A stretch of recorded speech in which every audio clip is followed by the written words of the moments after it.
sentence shows that I'm such a big sports fan. I'm probably one of the biggest sports fans that you can find here. And my goal for the future is to be a play-by-play sports broadcaster for a major network. And I currently have a YouTube channel called Maanav Sports Talk, where I've interviewed star players like J.J. Watt, Jose Altuve, Alex Bregman, and national broadcasters like Rich Eisen of NFL Network and Ernie Johnson, host of TNT's Inside the NBA. You may be wondering how I got to this point, so I'm going to be discussing how I took the first step. Sports are a big part of many people's lives. Personally, for me, I would say I got into sports a little bit later than most people. Generally, kids get into sports when maybe they're 5 years old or 6 years old, but until I was in 4th grade, I never had an interest in sports at all. It was just never part of my life before that. I'm an Indian American. My parents and my family in general weren't into sports either. I started watching the NFL when I was 10 years old, and I was the first person in my family to be a true diehard sports fan. Throughout my love for sports, I've slowly gotten some others into my family in the sports. Most of them now know who Jose Altuve is. I'm not blaming them because it's just not part of the culture in general. In India, the big focus is on academics. I haven't lived in India, but based on what I know, there's generally not too positive of a viewpoint on getting into sports, especially as a career. It's always study, be either a doctor or engineer, and I can understand that because those are safer career options. However, there should be more positivity towards sports, whether as a reporter or as a player. A lot of Indian Americans here are not into sports at all. Some aren't too interested in sports and are encouraged to go into medicine, for example. Most people pursue that because they don't know what else to do, or their parents tell them that. But sports generally, I guess, aren't too big with Indians, I'd say. There are a few Indian Americans on ESPN that you may find, but I want to be part of that community and help grow it. Initially, I wasn't really sure what I wanted to be. When I was in elementary school, I was watching a football game on Sunday night. Hal Michaels was calling that game. He's the Sunday night football broadcaster, and I thought, you know what, his job is amazing. He gets to attend these games for free as part of his job and talk. I think that's really cool, but I never thought about it much deeper than that as my potential career. In middle school, I thought about being a real estate agent or architect because I liked houses. Watching sports was a fun hobby for me, but it wasn't until 8th or 9th grade that I began to realize that sports and being a sports broadcaster is what I want to do.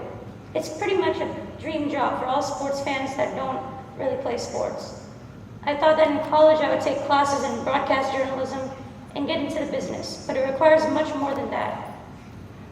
It's such a competitive industry. You have to get ahead of others in order to make it, and sports, I think, is such a big deal here in the US. You really need to be good at your job. Very few people can make it all the way up to ESPN, so the earlier you start, the better. You need to have a really fun personality and be honest with people. I think that's what everyone likes. And these days you see a lot of podcasts and YouTube channels about sports. Pretty much every day you can find like a new podcast that you didn't even know existed yesterday. I believe that's really a great way to start and improve at an early age. I knew that was something I wanted to do, but I wasn't really sure exactly what. My parents suggested I start a sports blog, so that's exactly what I did in the fall of 2019. I made picks and predictions for a lot of games, mostly the NFL. Wrote about the Astros World Series and the NBA. I did that for a few months, but then realized I should probably take the next step and start talking on camera, because that's what I want to do. I started up a YouTube channel, Maanav Sports Talk. It was a basic setup in the beginning, but it has, of course, improved greatly over time. Again, I love doing predictions of all major sports, the NFL, which is my favorite sport, basketball, and baseball. I come out with analysis and my thoughts on games. Pretty much, I would say everyone has their own opinion on sports, so that's why I think it's really, really exciting for me. The area that I want to get into is play-by-play, so I would just start live streams and call games like real announcers do on TV. So I did that for a year and a half. I really liked it. My channel was really growing, but I started to wonder, how can I make myself different? Everyone these days have a lot of options in what to devote their time to, especially in sports, or just tons of podcasts and channels. This is when I started to use social media more, especially Twitter. Social media is important these days and reaching out to everyone, especially in sports media. It's pretty much how you can get your name out there to people in the industry. It's becoming big in other areas as well. This is when I started to reach out to people in the industry via Twitter. Initially, I just used to ask them for advice. A few people responded to me, like play-by-play announcer Kevin Harlan. He gave me some great advice on how you have to keep practicing, and there's never too much practice that you can do for play-by-play.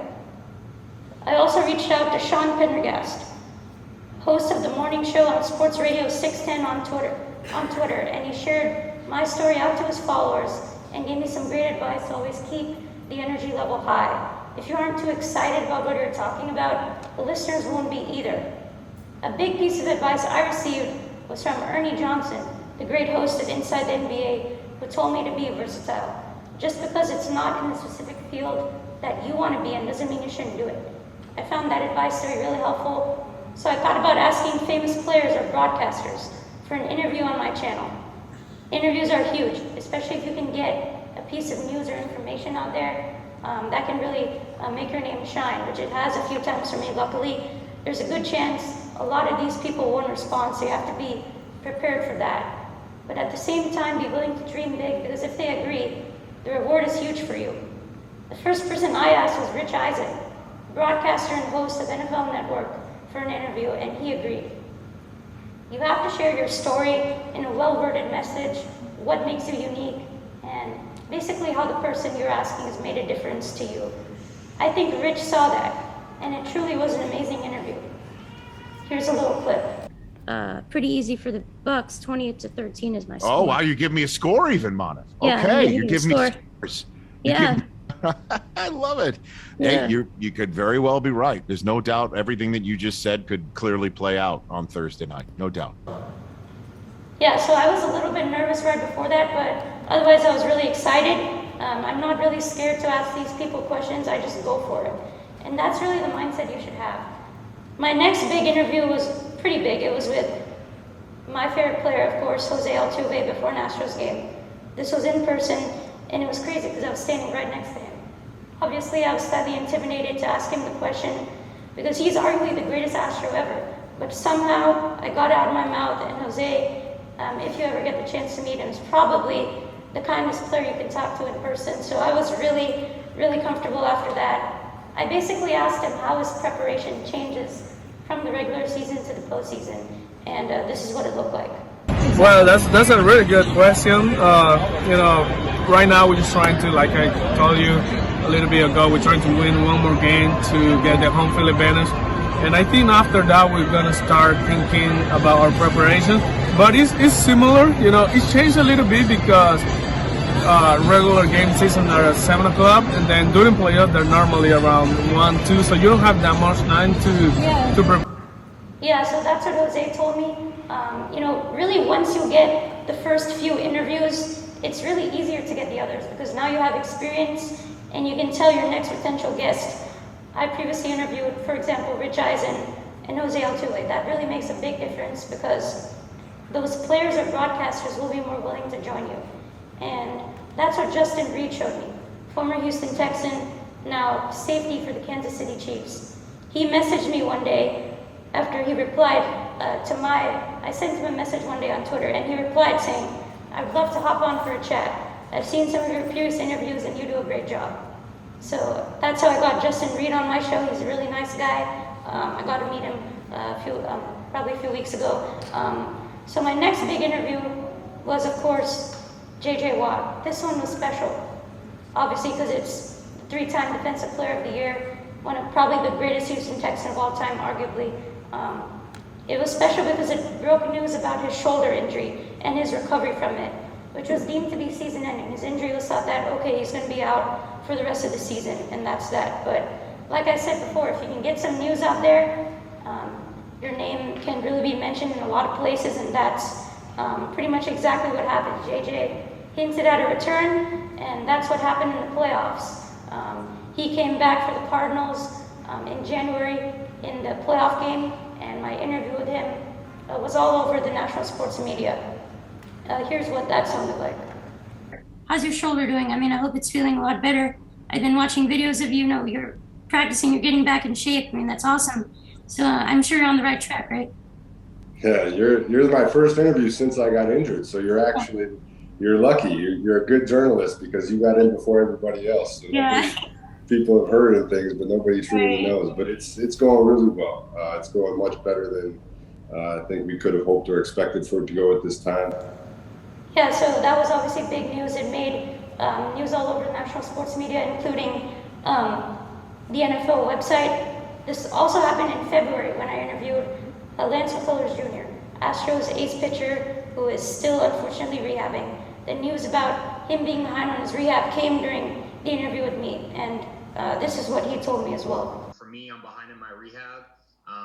If I had to guess, I don't know if I'll be ready opening day just right now, and it's frustrating for me because I'm ultimately. Yeah, so basically he said that I'm behind on my rehab and I don't think I'll be ready for opening day at that time, and he still isn't ready, but I'm sure he'll be coming back soon, and I wish him the best as well. And that also made it onto the Houston Chronicle front page in the sports section. And I want to make it clear that obviously I wish it was better news, but I'm very happy that Lance was willing to share that with me. The thing is, you can't just jump on these players and ask them about their injuries right at the beginning. You have to make them comfortable to where they're like, you know what, I think I'm going to give him this information. And like I said before, once you interview a few star players, it's easier to invite others because now you have a resume. Alex Bregman, he joined my show after I interviewed Lance McCullers and Jose Altuve, and I feel that you need to talk to these players like a friend, but at the same time respect them without going over the top, maybe like a fan would. I am a fan, but I'm also an interviewer while talking to them. I try to maintain professionalism. And I had a great time with Alex. He gave me some information on how he was feeling, and this is what he said. My body feels the best it's felt. I feel like I have a little bit of more spring in my step than I have had the last 2 years. I feel like I did early on in my career. Yeah, so basically he said that I have more spring in my step. I feel like I did early on in my career, which is obviously great news. Alex Bregman is really important to the Astros, and I think we saw that early on in the season, and he's been really consistent. And earlier I mentioned how Ernie Johnson gave me some advice. Now he and I still connect regularly, and I had him on my channel as well. He's someone who I consider to be a mentor. It's important to try and connect with someone big in the field that you're going into, and I would say his interview is still my favorite to this day, and here's a little clip. I've got this huge file on my computer, Maanav, with breakdowns on more than 200 teams. And here's this is the fun thing for me is the preparation. When preparation ceases to become fun for me, then I think it'll be time for me to say, hey, okay, I guess I'm done. Because that is such a big part of what we do. So now I can say that there's been really a massive improvement in my communication skills. Even though I never had any formal training or pretty much any classes at all, I can speak to others more freely and I'm more confident. I honestly would have never done this TED Talk before because I was a shy kid back then, but now I feel so much more confident. It's had a positive effect in so many ways. If you want to get into sports journalism or broadcasting, just do it. You can start a YouTube channel, you can start a blog, and you can get those reps early. I think many people have dream jobs in mind, especially in sports, but they unfortunately never get around to it. They just don't put enough time and effort into it, and then they just stick to a job that they really don't want, working 9 to 5 in front of a computer all day. So if you put in the effort earlier, I think your dream job can in fact be a reality. Even if it's something you're passionate about, something different, get into it early. Maybe volunteer at a business you want to get into. Try and make connections with other people that can be helpful to you in the future, and just pretty much get involved in what you want to do. You have to take the first step. It's like a baby taking its first step. Put in the effort. Once that happens, you can keep going forward and accomplishing greater things, but it's all about willing to take that first step. Thank you.